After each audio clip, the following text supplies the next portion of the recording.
What makes something a memory?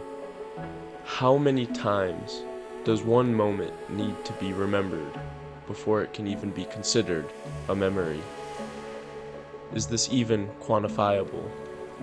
There is a major unknown surrounding memories. A simple 1-second flashback 20 years after the fact to moments not even life's worst evils could take away. The human brain is truly significant, as it is estimated to have a memory storage capacity of 2.5 million gigabytes. But how big is a memory? A question so easy, yet so deep. As mentioned earlier, what is a memory? We seem to remember enough of what has guided us to today and what will guide us in the future. The difficulty seems to lie with the battle to not forget. Hello everybody. Today I am blessed to bring you probably my most beautiful video to date. We are deep in the Black Hills National Forest out on the South Dakota Wyoming border, doing some fly fishing, camping, exploring, mini road tripping, traveling with my two friends that I've met from the Iowa State football team, and taking them on really their first true experience camping, fly fishing, and even really just fishing in general. It's been fantastic so far. We've had 2 long days getting from Ames to the Badlands. It was super long. Then yesterday getting from the Badlands to where we are today, deep in the northern ends of the Black Hills, with lots of stops along the way, like checking out Rapid City, taking the scenic route through the Badlands, stopping to see Mount Rushmore, and taking the scenic route through the Black Hills as well, stopping along the way. And I don't know if you'll be able to see it on the GoPro. I'm hoping you can. There's a really big brown right there for this little stream. And that's the guy I want. So we're here at our campsite, and there's a little stream that runs right next to it. And I just decided to take a check. I assumed it would have trout in it, and it took me 1 minute to confirm that last night. But right now, my 2 buddies are sleeping. Today we got a long day ahead of us, but it's gonna be easy. It's just all focused on fishing. I'm gonna take them to a slightly bigger creek that's more open and not quite as tight as this one in terms of casting space. And then we're going to a really cool alpine lake. I've got my e-rider with me as well, so I'll get them on the kayak, I'll get them out from shore, and we're just gonna have a great day fishing, hopefully catch some trout for a nice trout dinner tonight. But I'm just gonna stalk these fish right here for a little bit, and then see if I can potentially catch one of them. But yeah, this is gonna be a crazy video. Most of the recording will come from today, and then some from tomorrow, but I think tomorrow is mainly gonna be a hike. But yeah, this is gonna be a great day. I can't wait. Holy crap, I just hooked the hog. I just hooked the hog in the little stream. Oh, I don't have my net.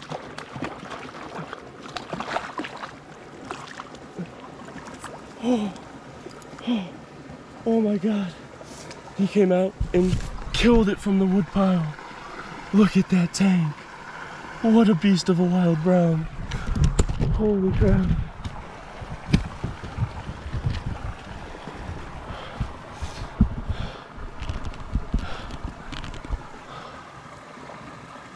Holy crap. What a first fish. Oh. Calm down, buddy. Look at that. Look at that fish. Beautiful. Holy crap, what a first trout. That was big. That was really long. I'm just in this tiny stream. Oh my God, this small stream is probably, that's the biggest brown I've seen. He came out from that huge undercut and just smoked it. Oh man. Today, for this little stream, I'm rocking my 6'6" 2-weight, or 7'6" Reddington trout 2-weight. I've got a Hardy 2-weight on there. But yeah, he just came up and smoked the big mayfly nymph out from under that huge undercut bank. That's freaking crazy. Holy shit. Well, I saw my one buddy woke up, so I'm gonna go back to the campsite now, make some eggs with them, and get them on some of these fish. Okay, everybody, we're back in the Black Hills today. Got my buddy Will. What up? My buddy Carston. Like I was talking earlier, we're out in the Spearfish Canyon doing some fly fishing and just regular trout fishing. So they have, what's your fishing experience, Carston? Very little, basically no. Like intermediate. Yeah, fly fishing experience. No fly, no fly. Well, we're about to put the boys on. I'm gonna give them an example now and kind of slowly guide them throughout the day and get us all onto some fish, but let's get on it.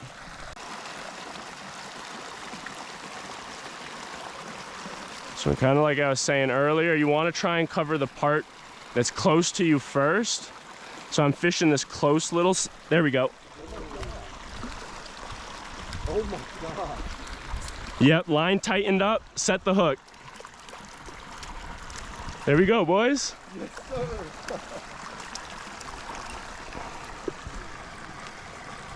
And look at that. Beautiful wild brown trout. They're impeccable. Yep, right under that log. Yep. So they can be where you just don't think they are.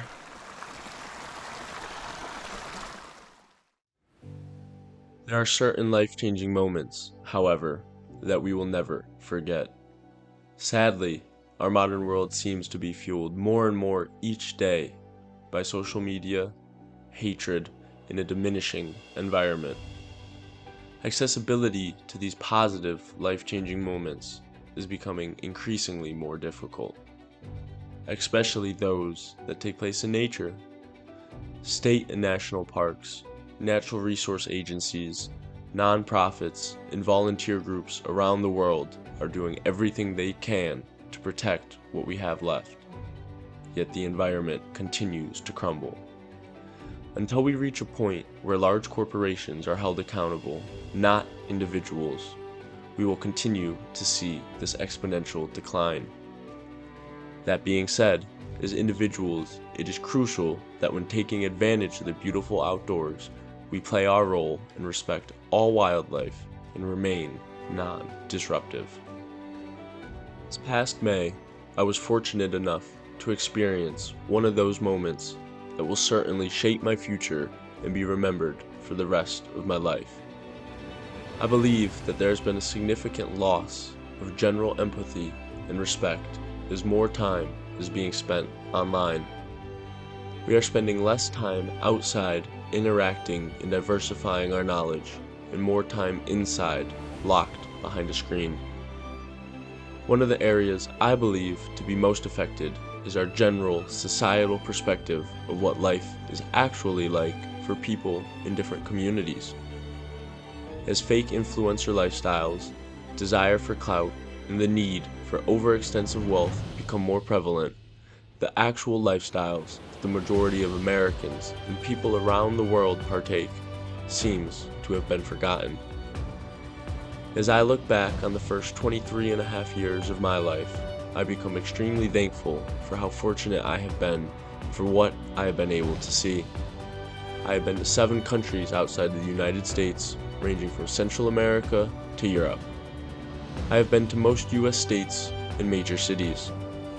I have seen and spent time in poor communities, rich communities, diverse and non-diverse communities, lived with host families, and so much more.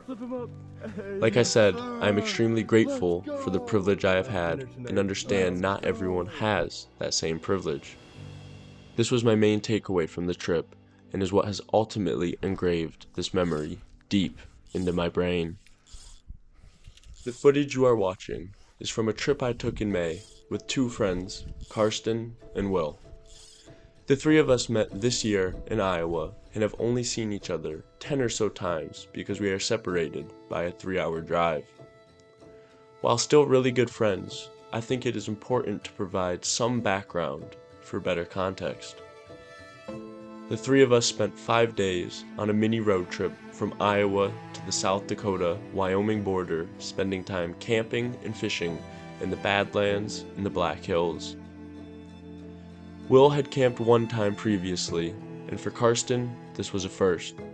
But ultimately, neither of them had experienced anything nearly as remote and immersive as this trip. Carston had never fished before. Will had very little experience, so this was extremely foreign to the both of them. Camping, fishing, and fly fishing have all been major parts of my life, so it was an amazing experience being able to provide that for them. My content revolves around fishing and camping. Although that was the purpose of the trip, it was not the takeaway. If there was one takeaway that I personally experienced on a deep level, and I know the others did as well, was the critical conversations that we had throughout the trip, but mainly the ones at the campfire. I am an African American who grew up in a white suburb outside of Cleveland that was predominantly Christian and Catholic. I, myself, am not religious, and neither is Carston. Carston is also African American, and he grew up in a neighborhood of Atlanta. In high school, he moved to a predominantly white suburb outside of Akron, Ohio. Will is a white Christian who grew up on a wealthier farm in Iowa. I mention that with no intent to draw hatred towards how myself or others came up, but to highlight how different our lives were up until this point. It is these differences and the openness that the three of us had to be curious, critical, and empathetic that truly left these conversations engraved in my brain. Our conversations were far too personal for me to provide immense detail, but they spanned race relations, religion, wealth, politics, and so much more. Three people with completely different pasts, beliefs, and ways of life coming together to openly learn and educate themselves on someone else's past and drive for the future. Passion of and for conversation and education with the sheer acknowledgement of the slow removal from modern society was the main takeaway from this magnificent trip. Currently, 60% of Americans live paycheck to paycheck. 25% of America is non-white. Around 8% of the American population identifies as a member of the LGBTQ+ community. While Christianity and Catholicism are predominant, many other forms of religion are becoming more popular within the states. To bring it all together, there are 332 million people in the United States, and each of us have a different life. Those of us, like me, with privilege need to recognize that. I am a believer in utilizing one's privilege to provide opportunities to those without. Choosing not to doesn't make someone a bad person, but failing to recognize privilege is where the issues begin. We all need to spend more time interacting with people of different backgrounds, with different experiences. If we continue to stray away from this concept, I believe that we will continue to see a decline in modern social interactions.